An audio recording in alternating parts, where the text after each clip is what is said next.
नमस्कार। आज हम जिस विषय पर बात करने जा रहे हैं उसमें पीड़ा भी है और गर्व का अनुभव भी है।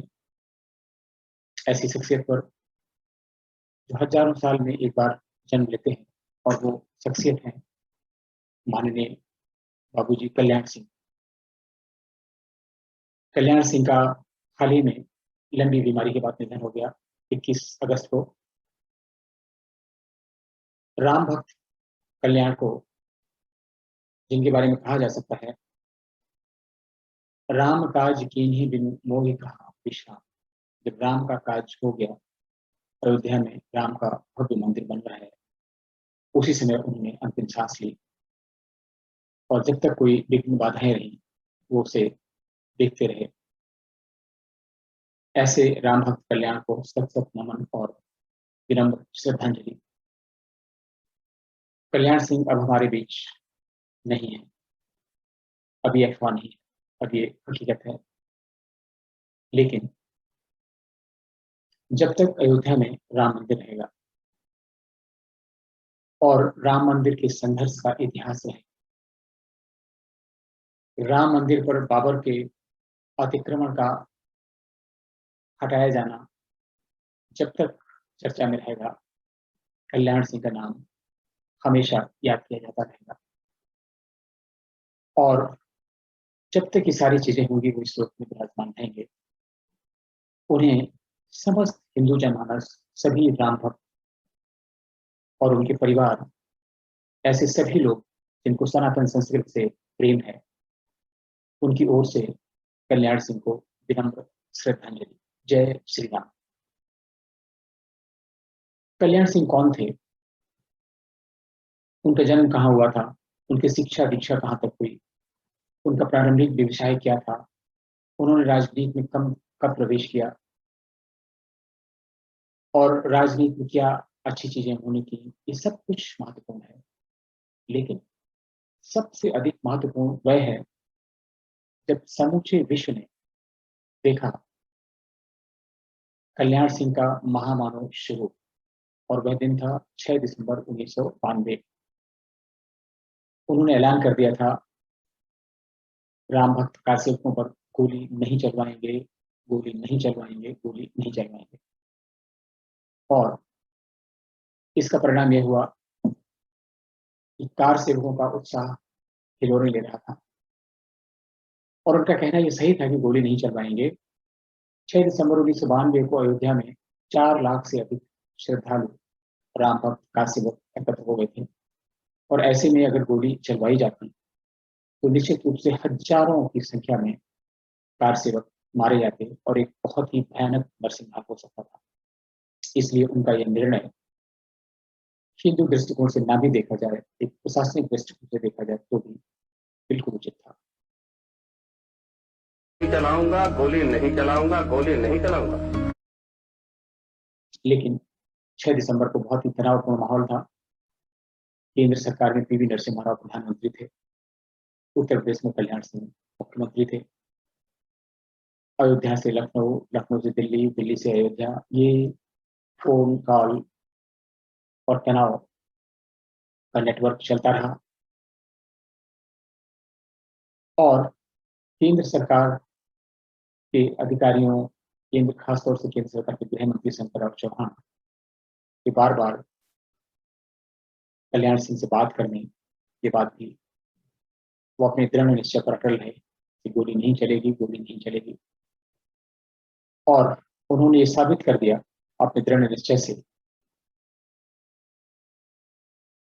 कि कल्याण सिंह जैसे महामानव हजारों वर्ष में एक बार जन्म लेते हैं। और राम मंदिर से आतंकी बाबर का अतिक्रमण उनके समय में हटाया गया। इसलिए ये कहना अतिशयोक्त नहीं होगा कि सही अर्थों में राम मंदिर की नींव उन्होंने उसी दिन रखी थी। आप कल्पना कर सकते हैं कि अगर उस दिन राम मंदिर से बाबर का अतिक्रमण नहीं हटाया गया होता तो आज भी शायद राम मंदिर का बनना इतना आसान, इतना सुगम नहीं होता। 6 दिसंबर 1992 को दोपहर होते होते ये सूचना मिली थी कि कार सेवक परिसर में घुस गए हैं। केंद्रीय गृह मंत्री ने उनको फोन करके पूछा, तो उन्होंने कहा, कल्याण सिंह ने कहा, जवाब दिया कि मेरे पास थोड़ी और आगे की सूचना है। वो गुंबद पर चढ़ गए हैं और उन्होंने गुंबद को तोड़ना भी शुरू कर दिया है, लेकिन हम गोली नहीं चलाएंगे।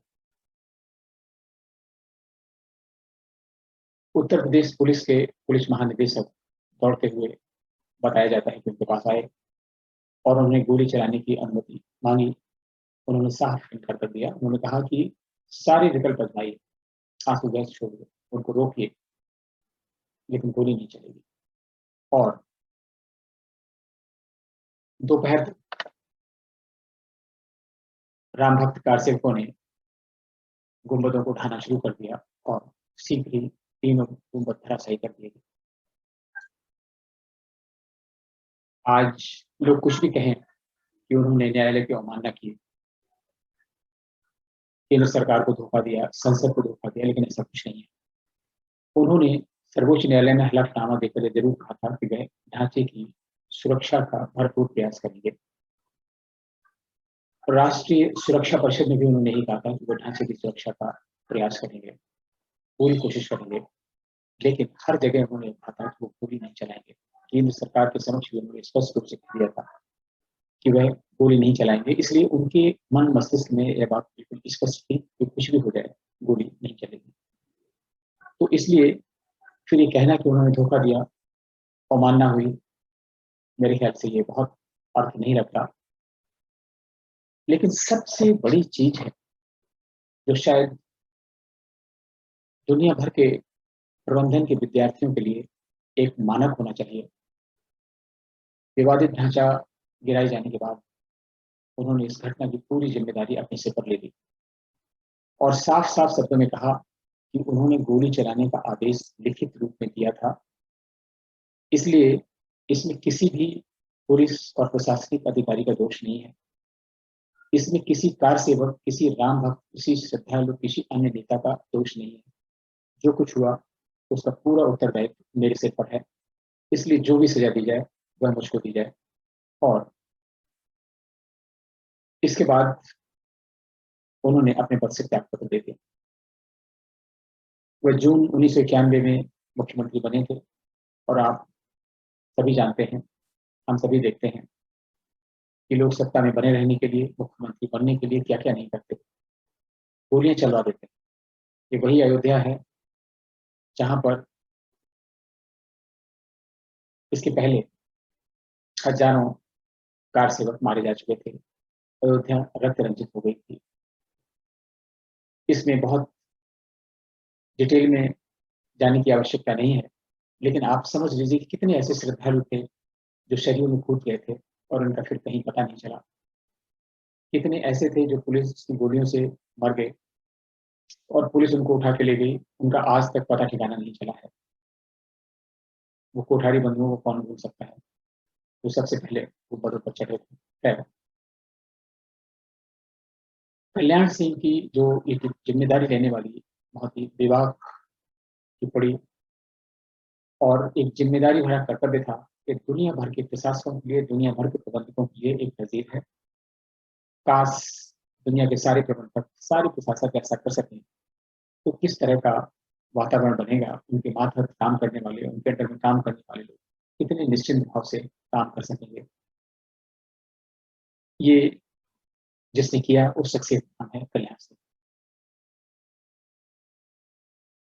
उन्होंने बाद में कहा कि ढांचा नहीं बचा, इसका मुझे कोई गम नहीं, न मुझे इसका खेद है और न ही प्रायश्चित।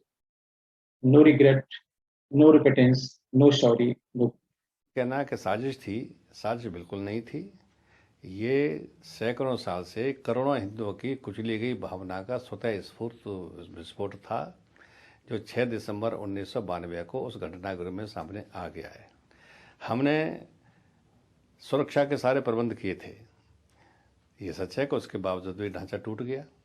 तो इसमें मेरा इतना ही कहना है कि कई बार ऐसे मौके आते हैं कि सुरक्षा के इंतजाम रखे रह जाते हैं और नहीं है। मैं 3 उदाहरण देना चाहता हूँ।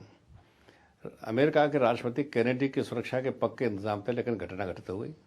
श्रीमती इंदिरा गांधी की सुरक्षा के पक्के इंतजाम थे, लेकिन घटना घटित हो गई। राजीव गांधी की सुरक्षा के पक्के इंतजाम थे, लेकिन घटना घटित हो गई। ऐसे ही 6 दिसंबर को उस ढांचे की सुरक्षा के पक्के इंतजाम होते हुए भी घटना घटित हो गई। लिबरल साहब ने जो कुछ कहा है कि इसके पीछे साजिश थी, ये नितांत गलत है। मैंने भी सुरक्षा के पक्के इंतजाम किए थे। हाँ, मैंने अधिकारियों से आप समझ सकते हैं उनकी भावनाएं, और उन्होंने साफ साफ कहा कि जो विवादित ढांचा गिरा है, इसके लिए जो बातें की जा रही हैं, इसकी कोई तैयारी नहीं थी, कोई प्लानिंग नहीं थी, कोई योजना नहीं थी। सैकड़ों सालों से हिंदू जनमानस की जिन भावनाओं को कुचला जा रहा था, यह दबी कुचली दबी हुई भावनाओं का जनाक्रोश का ज्वालामुखी फूट पड़ा है। यह स्वतः स्फूर्त कार्य है। ऐसे कल्याण सिंह थे कि उन्होंने इसके बाद कभी भी इस चीज का रिग्रेट नहीं किया कि उन्होंने गोली न चलाने का आदेश देके भूल की। ऐसा कभी नहीं उन्होंने कहा। उनके मन में स्पष्ट था। उन्होंने अपने भाषणों में, अपने इंटरव्यू में बार बार दोहराया कि राम मंदिर राष्ट्रीय अस्मिता का प्रश्न है और ढांचा गिराया जाना सैकड़ों वर्षों से हिंदू जनमानस की दबी कुचली भावनाओं का स्वतः विस्फोट है। ये अपने आप नहीं गिरे, उन भावनाओं के ज्वालामुखी से गिर गए। इसमें कोई धोखा नहीं, कोई षड्यंत्र। अपनी जिम्मेदारी लेते हुए उन्होंने सत्ता से उस समय त्याग पत्र दे दिया। उनको 2 साल भी मुख्यमंत्री के रूप में पूरे नहीं हुए थे। जून 1991 में उन्होंने शपथ ली थी और 6 दिसंबर 1992 में, 1.5 साल में लगभग उन्होंने त्याग पत्र दे दिया। ये छोटा काम नहीं है। ऐसे समय जब ज्यादातर लोग कुर्सी से चिपके रहते हैं और मुख्यमंत्री बने रहने के लिए क्या क्या जतन नहीं करते हैं, ऐसे समय में उन्होंने जो उदाहरण प्रस्तुत किया है, वह सभी के लिए, पूरी दुनिया में सभी के लिए एक उदाहरण होना चाहिए। लेकिन उनके इस्तीफा देने के बाद, जिम्मेदारी अपने सिर पर लेने के बाद, सारी चीजें स्पष्ट करने के बाद भी उन पर सर्वोच्च न्यायालय की अवमानना का केस चलाया गया। लेकिन इसके कोई प्रमाण नहीं थे। वह उस दिन अयोध्या में नहीं थे और उन्होंने गोली न चलाने का जो आदेश दिया था, वह सारे मानवाधिकार के रूप से, मानवता के रूप से बिल्कुल न्यायोचित था और इसे सर्वोच्च न्यायालय भी गलत नहीं ठहरा सकता था। कोई भी दुनिया में ये नहीं कह सकता है कि आपने उस दिन भीड़ को रोकने के लिए गोली क्यों नहीं चलाई। लेकिन सर्वोच्च न्यायालय ने अवमानना शुरू होने 1 दिन का कारावास दिया और कल्याण सिंह ने उसे हंसते हंसते स्वीकार किया। उन्होंने कहा भी था कि राम मंदिर के लिए एक क्या सैकड़ों बार अपनी सत्ताएं कुर्बान कर सकता हूं, और वह हंसते हंसते जेल गए। 1 दिन तिहाड़ जेल में थे।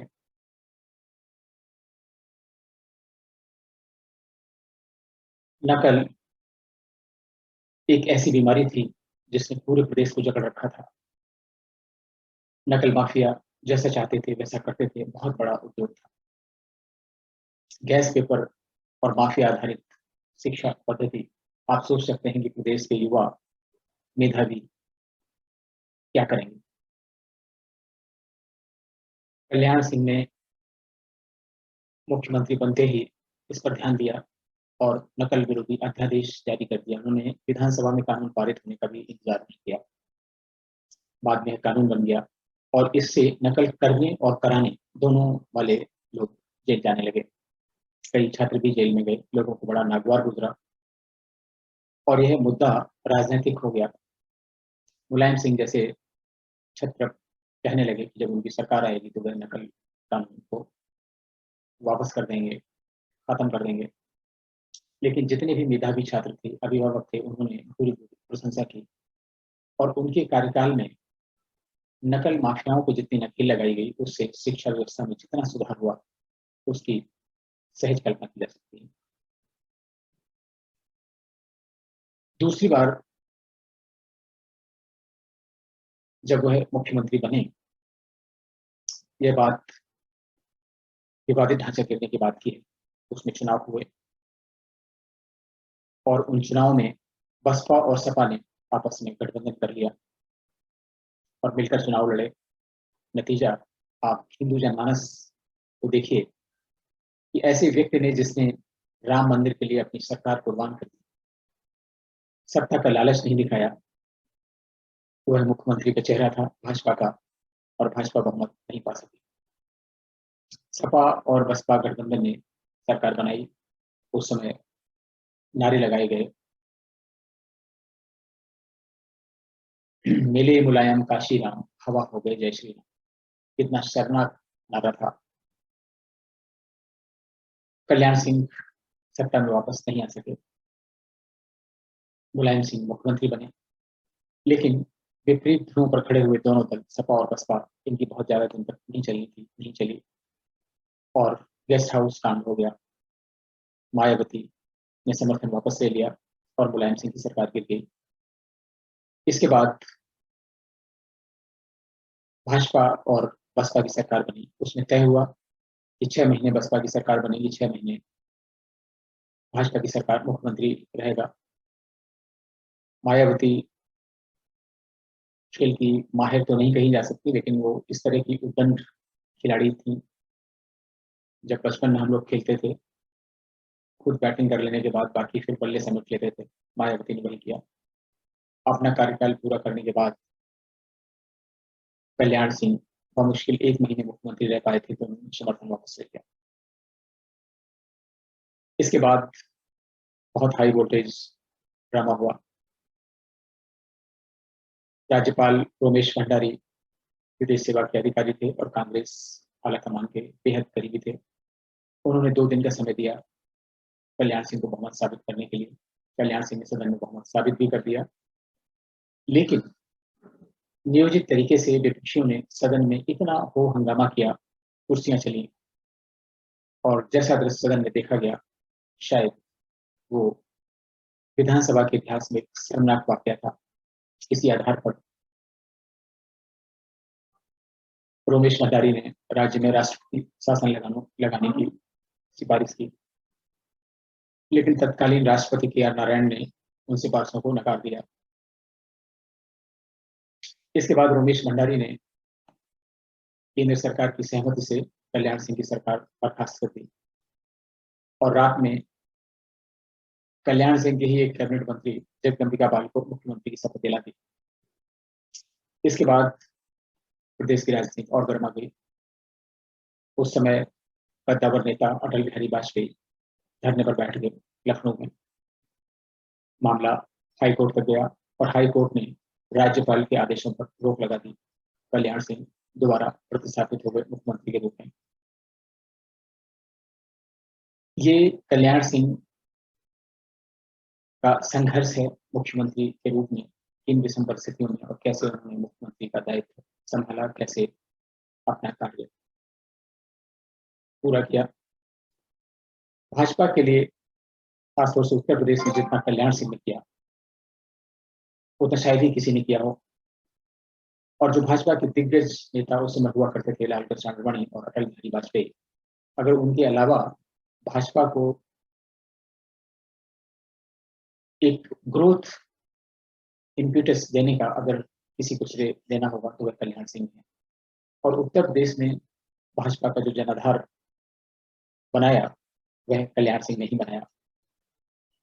और जिस समय राम की लहर चल रही थी पूरे प्रदेश में, क्या पूरे देश में, उस समय उन्होंने भाजपा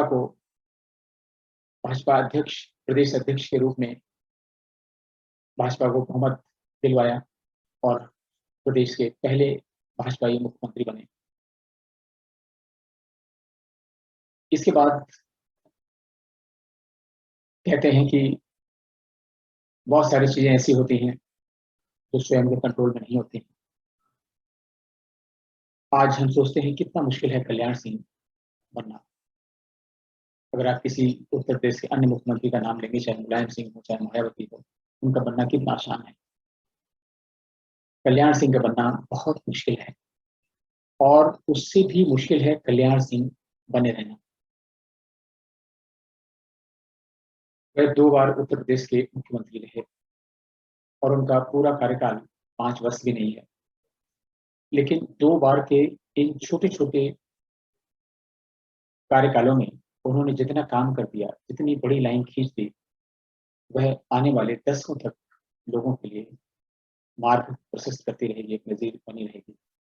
अपने पहले कार्यकाल में उन्होंने स्कूलों में भारत माता की प्रार्थना और वंदे मातरम अनिवार्य कर दिया था।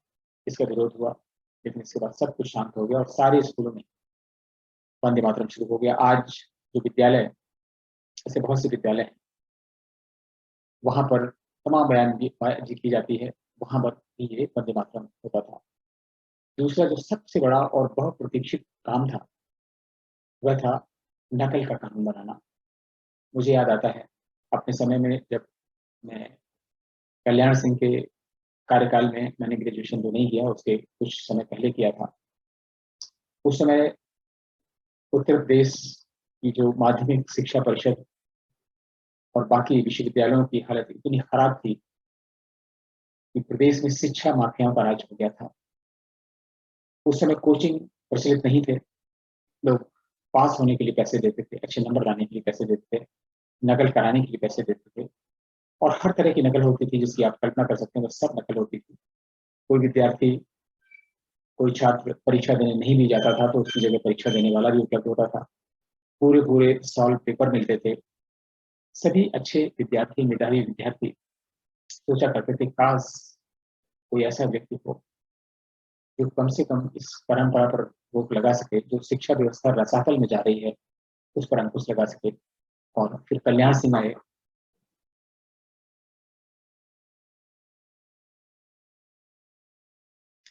कल्याण सिंह के जीवन में भी दुर्भाग्यपूर्ण उतार-चढ़ाव जो आया, उसमें बताया जाता है कि अटल बिहारी वाजपेयी से उनकी अनबन हो गई थी, इसलिए उन्होंने दिसंबर 1999 में पार्टी छोड़ दी। और पार्टी छोड़ना जितना दुर्भाग्यपूर्ण था, उससे ज़्यादा दुर्भाग्यपूर्ण था उनका समाजवादी पार्टी में शामिल होना। एक खाँटी राम भक्त और दूसरे जिन्हें मुल्ला मुलायम कहा जाता था और जिन्होंने राम भक्तों पर गोलियाँ चलाई। ये बहुत ही विषम मिलाप था, बहुत ही बेमेल जोड़ी थी और जैसा हुआ, मुलायम सिंह उन्हें इस्तेमाल करना चाहते थे। बाद में उनको भी लगा कि शायद कल्याण सिंह के शामिल होने से उनके मुस्लिम वोट बैंक पर असर पड़ेगा, इसलिए उनको बहुत ज़्यादा पार्टी में महत्व भी नहीं दिया गया और इसके बाद उन्होंने समाजवादी पार्टी छोड़ दी और भाजपा ज्वाइन कर ली 2004 में और वह फिर अटल बिहारी वाजपेयी के अनुरोध पर। लेकिन कहते हैं कि हालात बहुत कुछ कई बार अपने हाथों में नहीं होते हैं और मनुष्य परिस्थितियों का दास होता है। उन्होंने एक बार फिर 2009 में भाजपा छोड़ दी, अपनी एक पार्टी बनाई, राष्ट्रीय क्रांति पार्टी। लेकिन संयोग से एक अवसर और आया, 2014 के लोकसभा चुनाव से थोड़ा पहले प्रधानमंत्री नरेंद्र मोदी के अनुरोध पर, उस समय जो भाजपा के प्रधानमंत्री के चेहरे थे, उनके अनुरोध पर उन्होंने भाजपा ज्वाइन कर ली और इसके बाद फिर उन्होंने पीछे मुड़कर नहीं देखा। भाजपा 2014 में सत्ता में आ गई और उन्हें राजस्थान का राज्यपाल बनाया गया। राजस्थान के साथ-साथ जहां उनको सितंबर 2014 में राज्यपाल बनाया गया था राजस्थान में, उसके साथ-साथ उन्हें हिमाचल का चार्ज भी दिया गया।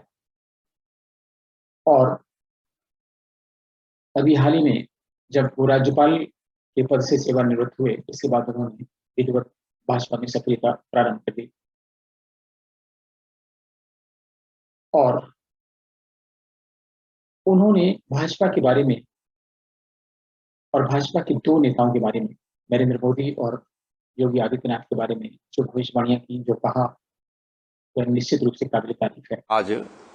आज के इस अंधियारी गली में, राजनीति के अंधकार में, वातावरण में सूर्य की तरह से चमक रहे हैं मोदी जी। इस आंधी में क्या राहुल गांधी भी कहीं नहीं टिकेंगे? क्या बात कर रहे हैं आप, क्या बात कर रहे हैं आप।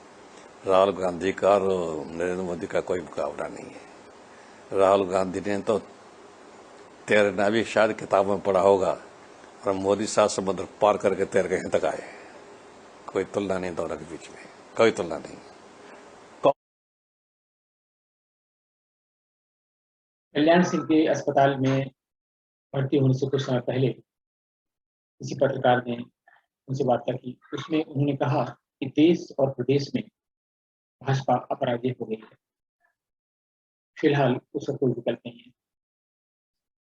पार्टियां बन रही हैं, टूट रही हैं, और लोग सत्ता के लिए संघर्ष कर रहे हैं।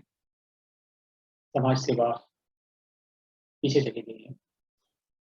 सपा बसपा की प्रदेश में सत्ता की वापसी के प्रश्न पर उन्होंने कहा कि दोनों दलों के नेताओं ने अपना जनाधारी नहीं जनता का विश्वास खो दिया है। इसलिए जनता बार बार उनका विश्वास नहीं कर सकती। भाजपा अपने काम के दम पर आगे बढ़ रही है। इसलिए भाजपा के उत्तर प्रदेश में वर्तमान में सबसे ज्यादा सदस्य हैं, और भाजपा दुनिया की सबसे बड़ी पार्टी बन चुकी है। और यही नहीं, पूरे देश और पूरे प्रदेश में, देश में मोदी का और प्रदेश में योगी का कोई विकल्प नहीं, और विकल्प ही नहीं, कोई पात्र भी नहीं। ये सब थे कल्याण सिंह के अपने निधन से कुछ पूर्व जो उन्होंने एक पत्रकार से साझा किए थे। बीच में जब अस्पताल में भर्ती हुए, उनके मृत्यु की झूठी खबर भी फैलाई गई या फैल गई, और इसके बाद उसका खंडन करना पड़ा। लेकिन एक ऐसी चीज आपको बताएंगे जो सुनकर आपको वाकई बहुत गर्व होगा कल्याण सिंह पर। वेदांता अस्पताल में जहां वे भर्ती थे,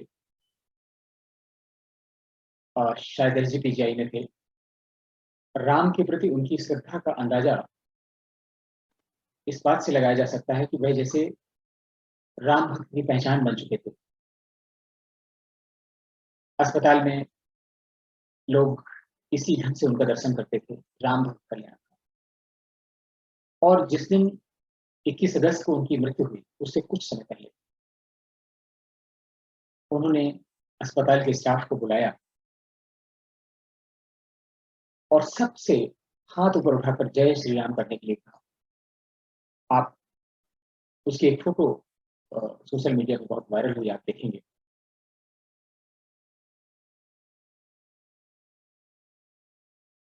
उन्होंने हाथ ऊपर करके सभी लोगों से कहलवाया जय श्री राम, और वो स्वयं जो आईसीयू में बेड पर पड़े हुए हैं, उन्होंने दोनों हाथ उठाकर कहा जय श्री राम।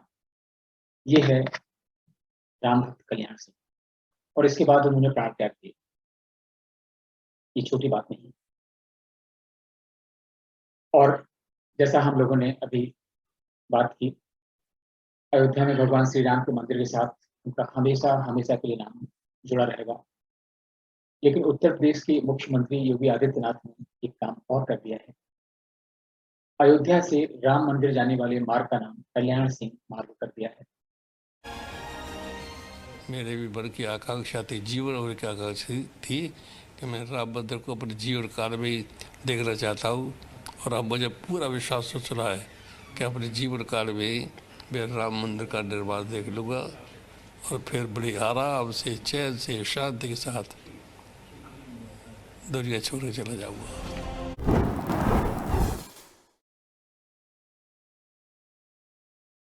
तो ये तो सोने में सुहागा हो गया। अब सारे श्रद्धालु, दुनिया के सारे ऐसे व्यक्ति, ऐसे श्रद्धालु जो अयोध्या में भगवान श्री राम के दर्शन करने के लिए जाएंगे, वह कल्याण सिंह के रास्ते पर ही चलकर भगवान श्री राम के दर्शन करेंगे। ये योगी आदित्यनाथ ने सुनिश्चित कर दिया है। तो हम लोगों ने बात की राम काज कीने बिनु मोहि कहां विश्राम। उन्होंने विश्राम ले लिया है। राम का काज पूरा करने के बाद, पूरा करने का मतलब जितनी भी अड़चनें थी वो दूर हो गई, और अयोध्या में भव्य राम मंदिर बन रहा है। ऐसे युग प्रणेता सैकड़ों सालों में, हजारों सालों में जन्म लेने वाले कोई एक कुशल प्रशासक, श्रेष्ठ राम भक्त कल्याण, तो आज के समय के महामानव हैं, महापुरुष हैं, उनको समस्त हिंदू जनमानस की विनम्र श्रद्धांजलि और उनको सत सत प्रणाम। जय श्री राम।